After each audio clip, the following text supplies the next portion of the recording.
worldview is a fundamental cognitive orientation that influences an individual's thinking, perceiving, knowing, and doing. This video is about the worldview of materialism and its influence on a person's cognition and ethics. It is based on Rudolf Steiner's 12 worldviews described in his Human and Cosmic Thought lectures and the Philosophy of Freedom. Understanding Steiner's 12 worldviews is a new, undeveloped field of knowledge, so this work is an attempt to move it forward, at the risk of error. The worldview of materialism tries to explain everything in the universe in terms of the physical world of matter and its laws. Acceptance of the worldview of materialism expresses itself in many different ways.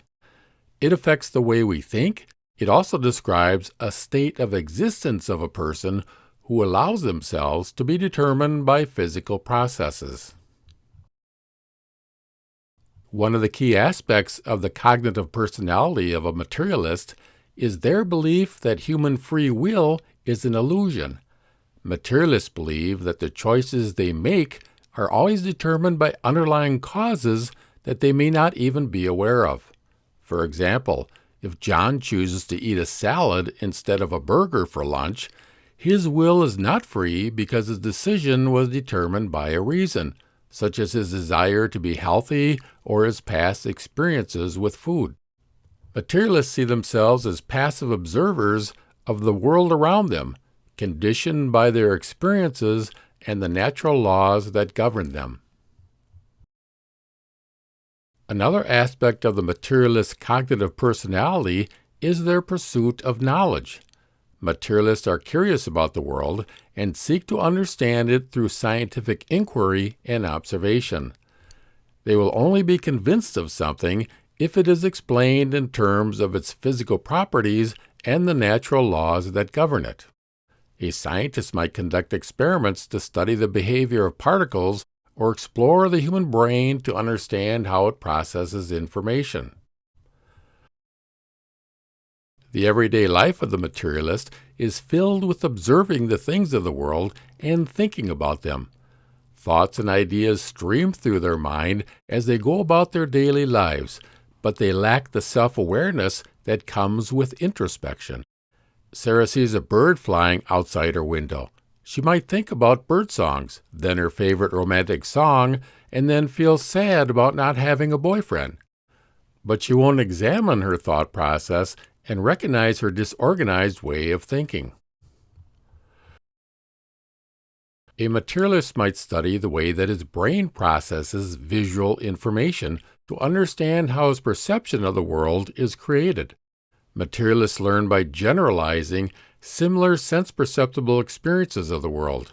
For example, if a child touches a hot stove and burns her hand, she learns to avoid touching hot objects in the future. Her perception of the world is conditioned by her past experiences, which she uses to respond to similar situations in the future. Paul is a materialist who considers the world to be merely a picture in his mind. He is convinced that the world given him consists of nothing but his ideas. Since the only things Paul experiences are his ideas, his everyday life is like a dream. Paul's interest is learning about the physical, physiological, and psychological processes that shape our ideas and perceptions of the world. Physiology shows that the ideas we form of the world through our sense perception is subjective. The senses perceive a mechanical process of motion in the environment, which is translated by the brain into a subjective picture of the world. Physiology has convinced Bob that his ideas based on sense perception are merely subjective, so he believes there are no truly reality-based ideas. To try and explain everything as a result of material processes is difficult because these processes are complex and complicated. This results in hypothetically assumed world principles that cannot be verified by the facts.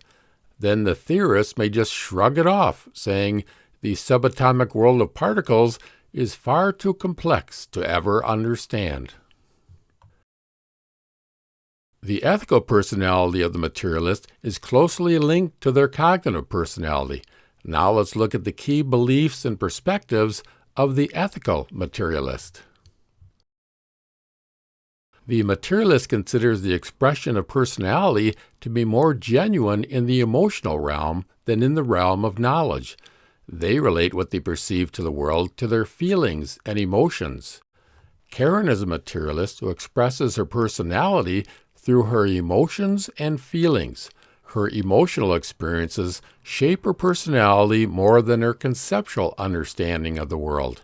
For example, she might react strongly to a news story that she finds morally reprehensible, even if she lacks a deep understanding of the underlying issues. Materialists will be found under the control of various kinds of authority. A great deal of courage will be required by the materialist if he is to gain independence from the authorities that control his life. Since materialists see their lives determined by the perceptual world, their idea of freedom is to free themselves from being influenced by the world, and to instead act according to their inner ideals. For example, Jane might believe that her decision to support a political candidate is based on her own deeply held beliefs, rather than being influenced by outside factors such as advertising or peer pressure. While it's true the determining factors of Jane's will are found in her conceptual world, but her conceptual world was conditioned by the external world. The moral authority of the materialist is purely mechanical laws. Since the materialist sees everything he does as being the result of the material processes underlying his physical and mental organization, then these purely mechanical laws are also his moral authority. His giving to charity is ultimately determined by his brain chemistry and past experiences. The materialist believes that the only purpose in the world is the laws of cause and effect. Life purpose and destiny follows a predetermined and fixed route according to the law of causality. To discover world purpose requires distinguishing cause from effect. In some cases, the causal relationship between two events may be reversed. For example, Carmen might believe that a bad relationship is causing her depression, when in fact it is her depression that is causing the bad relationship. Her depression, ultimately, is caused by her brain chemistry. When motivated by universal moral principles, do good to others, the materialist will need to find a concrete idea that contains specific details of what they should do in each particular case. Gerald, a materialist, lacks imagination, so he recalls what someone else has done or recommended in a similar situation, or what God has commanded to be done in such a case. For the materialist, God is a projection of the best qualities of human nature. A materialist Rachel believes that the world God created is the best possible. To do what is right, Rachel follows God's commands. This makes her happy, believing that life is worth living because she can make a positive impact on the world by participating in it and cooperating with others. For a materialist, true individuality is not possible because how we think and behave is determined by the character of our ethnic group.